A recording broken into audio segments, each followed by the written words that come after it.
The old Victorian house stood on a windswept hill, its darkened windows, like vacant eyes, staring out at the stormy sea. Locals whispered tales of the Blackwood family, their tragic end echoing through the generations. Ilara, a young, aspiring writer seeking inspiration, ignored the warnings and rented the house for a month.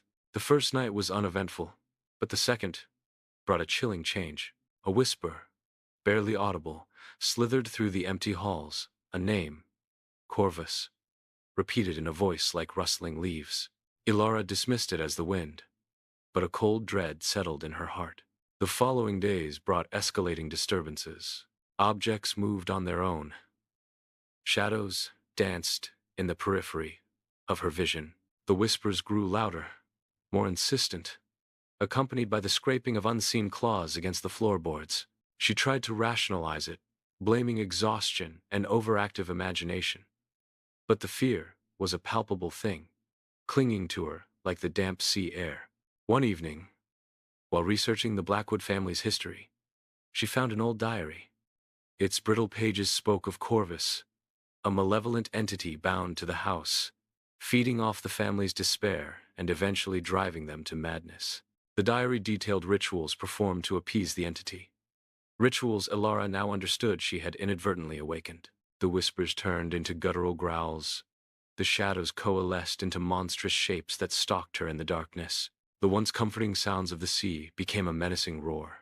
She barricaded herself in her room, the diary clutched tightly in her hand. But Corvus was relentless. Its presence was overwhelming, a suffocating weight pressing down on her. She saw its reflection in the darkened mirror, a gaunt figure with eyes like burning coals, its skeletal fingers reaching out to drag her into the abyss. Terror paralyzed her.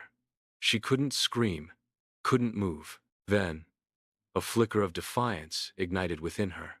Remembering the diary's instructions, she performed a counter-ritual, a desperate attempt to banish the entity.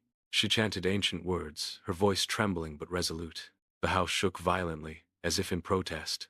The growls intensified, the shadows writhed, but Ilara held firm. Finally, with a deafening crack, the house fell silent. The shadows retreated, the cold grip released its hold. Exhausted, but alive, Ilara fled the house, leaving behind the diary and the chilling legacy of Corvus. She never looked back, but the memory of the house and the terrible entity within would forever haunt her dreams.